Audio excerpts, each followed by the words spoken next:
Hello বন্ধুরা, সবাই কেমন আছো? আশা করি ভালো আছো। তো আজ সকাল সকাল ডিউটির কল পেয়ে গেছি। ডিউটি যাওয়ার জন্য রেডি। প্রচণ্ড গরম, এত রোদ।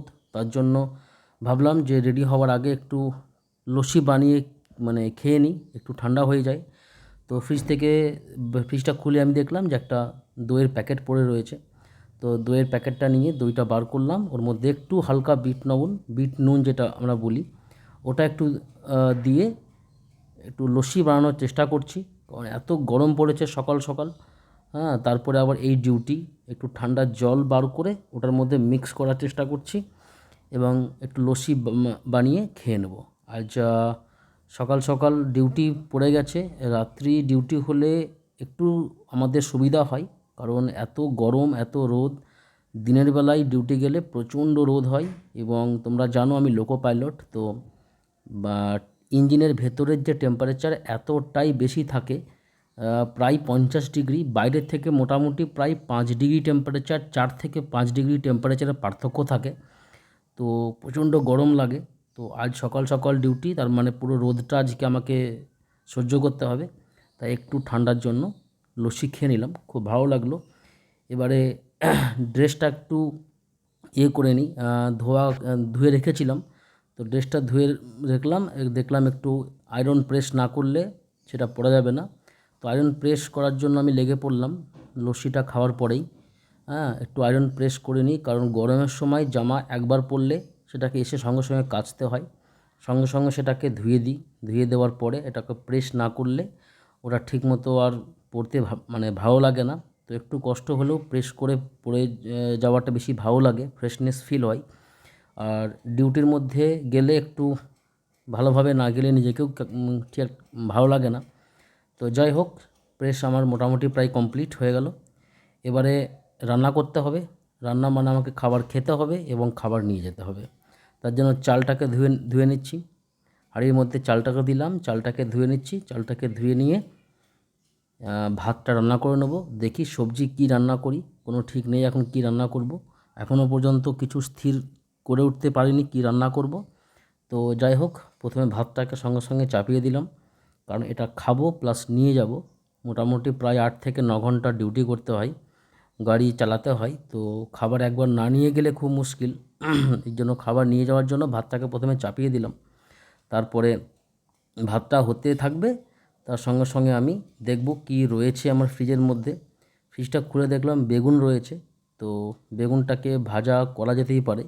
বেগুন ভাজা খেতে এমনিতেই আমার খুব ভালো লাগে, এবং হালকা তেলে গরম বেগুন ভাজা ভাত দিয়ে খাবো প্লাস নিয়ে যাব। সঙ্গে দেখি টমেটো পড়ে রয়েছে। তো দুটো টমেটো বার করলাম, বেগুনটাকে কাটবো টমেটো দিয়ে, একটু যাই হোক কিছু একটা করার চেষ্টা করি। বেগুনটাকে কেটে ফেললাম পিস পিস করে। এর মধ্যে 5-6 পিস হয়েছে, 2-3 পিস খাবো, 2-3 পিস নিয়ে যাব।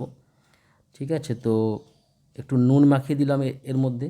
নুন, হলুদ, একটু তেল যদি আমি আগে থেকে মাখিয়ে ওটাকে রেখে দিই, তো একটু তেল মাখিয়ে নিলাম। হ্যাঁ, যাতে ওটা ভাজলে বেশ হালকা তেলে ভাজাও হয় প্লাস খেতেও বেশ ভালো লাগে। হ্যাঁ, তো একটু নুন, হলুদ, তেল মাখিয়ে ওটাকে রেখে দিলাম। কিছুক্ষণের মধ্যে রেখে দেবো। তারপরে বাকি সবজি টবজি কাটার চেষ্টা করব, দেখি কী করা যেতে পারে। তো গরমে সত্যি ডিউটি করতে একদম ভালো লাগে না, খুবই অসুবিধা হয়ে পড়ে, কিন্তু কিছু করার থাকে না। তো দুটো তিনটে এখানে আমার ওভেন রয়েছে, তার মধ্যে একটাতে ভাত হচ্ছে আর একটাতে আমি একটু তেল দিয়ে বেগুনটাকে ভাজার চেষ্টা করব। তিনটে ওভেন এই কারণেই নেওয়া, কারণ ডিউটি 2 ঘন্টা আগে আমাদের কল আসে কোন গাড়ি নিয়ে যেতে হবে, 2 থেকে ম্যাক্সিমাম 3 ঘন্টা। তো তার মধ্যেই খাবার টাবার সব রেডি করে নিতে হয়। তো আলাদা আলাদা করে সম্ভব হয় না, ওই জন্য তিনটে ওভেন নিয়ে নিচ্ছি যাতে একসঙ্গে রান্নাগুলো কমপ্লিট করে নিতে পারি আর কি। তো বেগুনটাকে আগে থেকেই আমি চাপিয়ে দিলাম, কারণ আমার এদিকে কাটাকাটির কাজ চলবে প্লাস বেগুনটাও আমার সঙ্গে সঙ্গে কিন্তু ভাজা হয়ে যাবে। আর এদিকে আমি আমার ভাতটা কিন্তু চাপিয়ে দিয়েছি, তো ভাতও হয়ে যাচ্ছে, প্যারালালি বেগুনটাও হয়ে যাবে। বাকি দেখি সঙ্গে কি আর করতে পারছি। তো এরকমভাবেই আর কি রান্না করে নিতে হয় ডিউটি যাওয়ার আগে, শর্টকাট যতটা সম্ভব তাড়াতাড়ি করে নিতে হয়। বেগুন ভাজা মোটামুটি প্রায় কমপ্লিট। ঠিক আছে, আর একটু হালকা ফ্রাই করে নেব, তারপরেই বেগুন ভাজাটা কমপ্লিট হয়ে যাবে। ভাতটাও মোটামুটি প্রায় হয়ে এসছে। তো ভাতটা একটু আমি এবারে চেক করে নিই। হ্যাঁ, ভাতটা একটু চেক করি, দেখি ভাতটা হয়েছে কি না। তো দেখলাম মোটামুটি প্রায় হয়ে এসছে ভাতটা আমার। হ্যাঁ, তো ভাতটাকে এবারে নামিয়ে নেব একটু পরেই। মাঠটাকে একটু ঝরিয়ে নেব। মাঠটাকে ঝরিয়ে নিয়ে বেগুনটাও দেখলাম প্রায় হয়ে এসছে। ইতিমধ্যে আমি আটা সানতে বসে গেছি, কারণ আটা না সানলে এবার রুটি করতে হবে। আটা সানা কমপ্লিট। সব দিক দিয়েই দেখো কত এক্সপার্টভাবে কাজ করতে হয়। এখানে প্রায় 6-7 পিস রুটি নিয়ে নিয়েছি, কারণ 8-9 ঘন্টার ব্যাপার থাকে। তো একটু তাড়াতাড়ি মধ্যে সব কিছু করে নিতে হয়, যাতে খাবারটা নিয়ে যেতে পারি। এর মধ্যে আবার টমেটো আছে, টমেটোর কিছু একটা বানানোর চেষ্টা করব। ভাবলাম কি করব, দেখলাম টমেটোর একটা চাটনি করা যেতে পারে। টমেটোটা সঙ্গে সঙ্গে কেটে নিলাম। কেটে নিয়ে ওই বেগুন ভাজার মধ্যেই টমেটোটাকে আমি ফেলে দেবো, এবং একটু হালকা জিরে দিয়ে, যাই হোক যা হচ্ছে একটু খাবার মতো করে নিতে পারলেই হলো আর কি, কারণ অত টাইম নেই রান্না করা, ঠিক আছে। তো টমেটো হালকা একটু চাটনি করে নেব, আর এইদিকে বেগুন ভাজা, ঠিক আছে। ভাতের সঙ্গে এগুলো খেয়েও নেব, এবং রুটিটাকে নিয়ে যাব। বেগুন ভাজা, টমেটো চাটনি, রুটি নিয়ে যাব, ঠিক আছে। হালকা একটু নুন দিয়ে দিলাম, যাতে একটু টকটা একটু কম লাগে আর কি। তো এদিকে আমার ভাত হয়ে এসছে প্রায়, ঠিক আছে। এদিকে আমার টমেটো চাটনিও প্রায় হয়ে আসলো, বেগুন ভাজাটাও প্রায় হয়ে গেছে। তো বেগুন ভাজা আমার রেডি, ভাতটাও মোটামুটি কমপ্লিট, এদিকে টমেটো চাটনিটাও প্রায় হয়ে এসছে। তো এবারে টমেটো চাটনি আমি নামিয়ে নিয়েছি। এবার রুটি করার জন্য আমি রেডি হচ্ছি। একটু আমি আমার যে রুটি বেলনাটাকে একটু আমি সেঁকে নিই, যাতে ওর মধ্যে কিছু যদি জীবাণু টিবাণু থাকে সেগুলো মরে যায়। দেখো রুটি কত গোল হয়েছে, তোমরা ভাবো হয়তো রুটি গোল করতে পারবো না।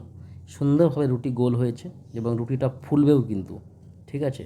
কারণ এইটা একদিনের প্র্যাকটিস নয়, দীর্ঘ সময় ধরে করে আসছি, ঠিক আছে। তো তার জন্য মোটামুটি হয়ে যায়। রুটি বেলতেও পারি, সব রকম টাইমে করে নিতেও পারি, করে নিতে হয়, কারণ কিছু করার নেই এখন পরিস্থিতির মধ্যে। সব কিছু অ্যাডজাস্ট করে নেওয়াটাই অনেক বেটার। তবে রুটি কিন্তু ফুলেছে মোটামুটি, আশা করি খারাপ হয়নি। এবার খাবার দেখো কী কী নিয়ে যাচ্ছি আমি। এর মধ্যে একটু মুড়ি চিনি আছে, রুটি আছে, টমেটো চাটনি আছে, বেগুন ভাজা আছে।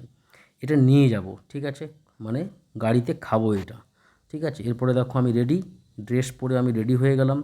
আমাদের ব্লু বার্ড এই কারণেই বলা হয়, কারণ দেখো নীল জামা, নীল প্যান্ট, স্কাই ব্লু। সাইকেল নিয়ে আমি বেরিয়ে পড়লাম ডিউটিতে। সামনে ব্যাগ ঝোলা আছে দেখো, তার মানে ওর মধ্যে খাবার জল সব প্যাক করে নিয়েছি, খাবার খেয়েও নিয়েছি। এবারে আমি আমার টুপি, আই কার্ড, ড্রেস সব কিছু পরে নিয়ে রৌদ্রের মধ্যে আমি বেরিয়ে পড়লাম গাড়ি চালানোর জন্য। তো এটা অনেক সত্যি টাফ, ডিউটিটা অনেক টাফ, কারণ সব রকম বাধা বিপত্তি অতিক্রম করে ডিউটি করতে হয়। গাড়ি দেখলাম, একটু গিয়ে দেখলাম গাড়ি রয়েছে সামনে। তো দেখতে পাচ্ছ তোমরা ওই যে হলুদ রঙের যে গাড়িটা আছে, ওইটা আমাদের গাড়ি। এটা ডিজেল ইঞ্জিন, আর ডিজেল ইঞ্জিনের গরমটা অনেক বেশি থাকে, তো তার জন্য একটু বেশি অসুবিধা হয়।